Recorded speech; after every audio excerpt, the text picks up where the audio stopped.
ദിവസങ്ങൾ ആഴ്ചകളായും, ആഴ്ചകൾ മാസങ്ങളായും, മാസങ്ങൾ വർഷങ്ങളായും കടന്നുപോയി.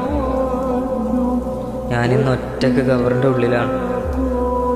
എൻ്റെ ദുഃഖത്തിലും സന്തോഷത്തിലും എൻ്റെ കൂടെ ഉണ്ടായിരുന്ന എൻ്റെ കുടുംബക്കാരോ ചങ്ങാതിമാരോ ഇന്ന് എൻ്റെ കൂടെ ഇല്ല.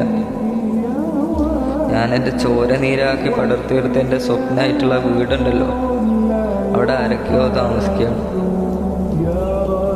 ഞാൻ ലക്ഷങ്ങൾ മുടക്കി വാങ്ങിയ എൻ്റെ വണ്ടിയിൽ നിന്ന് ഓടാണ്ട് ഗ്യാരേജിൽ തുരുമ്പ് പിടിച്ച് കിടക്കുകയാണ്. എൻ്റെ ഇഷ്ടപ്പെട്ട ഡ്രസ്സുകളെല്ലാം പഴകിയിട്ട് ഉപയോഗിക്കാൻ പറ്റാത്ത അവസ്ഥയിലായി. എൻ്റെ സ്വത്തുക്കൾക്ക് വേണ്ടി ഇന്നും അവിടെ വഴക്കിടുകയാണ്. ഞാനിപ്പോൾ ആലോചിക്കുന്നത്, എന്തിനായിരുന്നു ഇതെല്ലാം?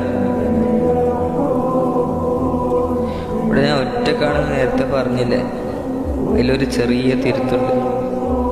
ഇവിടെ എനിക്ക് എൻ്റെ കൂടെ കൂട്ടിനൊരാളുണ്ട്. ഞാൻ ചെയ്ത എൻ്റെ പ്രവൃത്തികൾ, കണ്ണ് നനഞ്ഞുകൊണ്ടുള്ള നമസ്കാരങ്ങളും ദുആകളും, ആരും അറിയാതൊക്കെ ഞാൻ ചെയ്ത ചെറിയ ചെറിയ സ്വതക്കകളും, ഞാൻ ഓതി ഖുർആനുകളും. ഇവിടെ കബറിൽ ഞാൻ മനസ്സിലാക്കുന്നൊരു പാഠമുണ്ട്. ഈ ഭൂമിയിലെ ഒരു സുഖങ്ങളും ഒരു നേട്ടങ്ങളും ശാശ്വതമല്ല. എല്ലാം പെട്ടെന്ന് ഒരു നാൾ അവസാനിക്കും. നമ്മളിവിടുന്ന് ഒന്നും കൊണ്ടുപോകലടോ. നമ്മൾ ചെയ്ത സൽക്കർമ്മങ്ങളല്ലാണ്ട് ആരും തന്നെ എനിക്കന്ന് അവിടെ കൂട്ടിനുണ്ടാവില്ല.